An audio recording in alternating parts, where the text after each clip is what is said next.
Assalamualaikum warahmatullahi wabarakatuh. Baik, di sini yang akan pertama kami bahas adalah komunikasi primer. Sebelum kita menuju ke pembahasannya, kita tonton ilustrasi berikut ini terlebih dahulu. Assalamualaikum. Apa kabarnya? Waalaikumsalam. Alhamdulillah sehat nih. Lah kalau kamu kayak mana sih? Sehat juga nih. Tapi ya gitulah. Musim corona gini nggak bisa keluar rumah. Iya bener tuh. Tapi kan dengar-dengar bulan Januari tahun depan tuh udah mulai kuliah normal lagi. Ya nih, aku juga baca artikelnya barusan. Semoga aja benar ya. Udah bosan banget rumah nih. Bener banget tuh. Aku juga udah bosen banget di rumah sana ya. Aku juga baca tadi. Kalau vaksinnya pun udah ada dan siap diuji apa? Nah itu, kalau uji cobanya berhasil berarti kan tahun depan kita udah kuliah normal lagi. Oh iya ya. Iya. Komunikasi primer adalah proses komunikasi atau penyampaian pikiran dan perasaan seseorang kepada orang lain dengan menggunakan lambang sebagai media.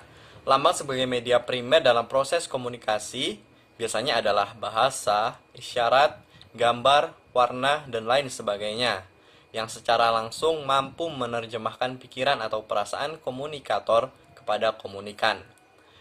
Dalam proses komunikasi primer, bahasa menjadi hal yang paling banyak digunakan. Alasannya sederhana, adalah karena hanya bahasalah yang mampu menerjemahkan pikiran seseorang kepada orang lain, apakah itu berbentuk ide, informasi, atau opini. Oke, sebelumnya kita membahas tentang komunikasi primer. Maka selanjutnya yang akan kami bahas di sini adalah komunikasi sekunder. Sebelum kita menuju ke pembahasannya, kita tonton ilustrasi berikut ini terlebih dahulu. Komunikasi sekunder adalah komunikasi yang menggunakan media seperti smartphone, televisi, koran, surat, dan lain sebagainya.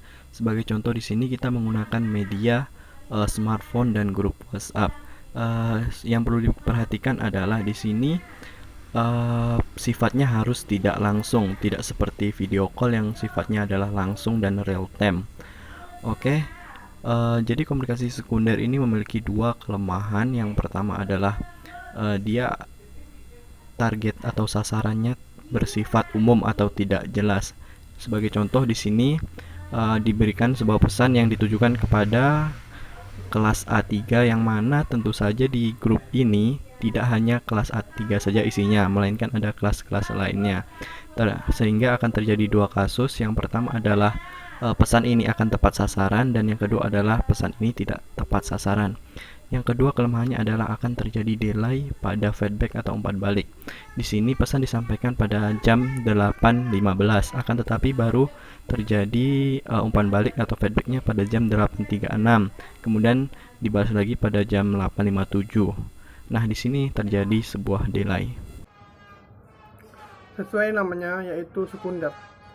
Komunikasi ini bersifat sekunder, yang berarti lanjutan atau bersifat pengganti dari komunikasi primer. Jika komunikasi primer menggunakan lambang sebagai media seperti bahasa, gerak, warna, dan lain-lain, maka komunikasi sekunder ini menggunakan alat dan saran sebagai media. Alat dan saran ini bisa berupa koran, smartphone, televisi, dan lain-lain. Komunikasi sekunder biasanya digunakan bila sasaran atau pandangannya berjumlah banyak atau relatif jauh. Contohnya, seluruh mahasiswa universitas yang sedang belajar di rumah, atau seluruh mahasiswa Indonesia sebagai contoh besarnya. Tetapi kekurangan dari media sekunder ini adalah keefektifan dan keefisienannya. Karena sasarannya tidak jelas dan bersifat umum, bisa jadi tatap sasaran dan bisa juga salah sasaran. serta terjadi delay atau penundaan pada umpan balik yang diberikan. Sekian, terima kasih.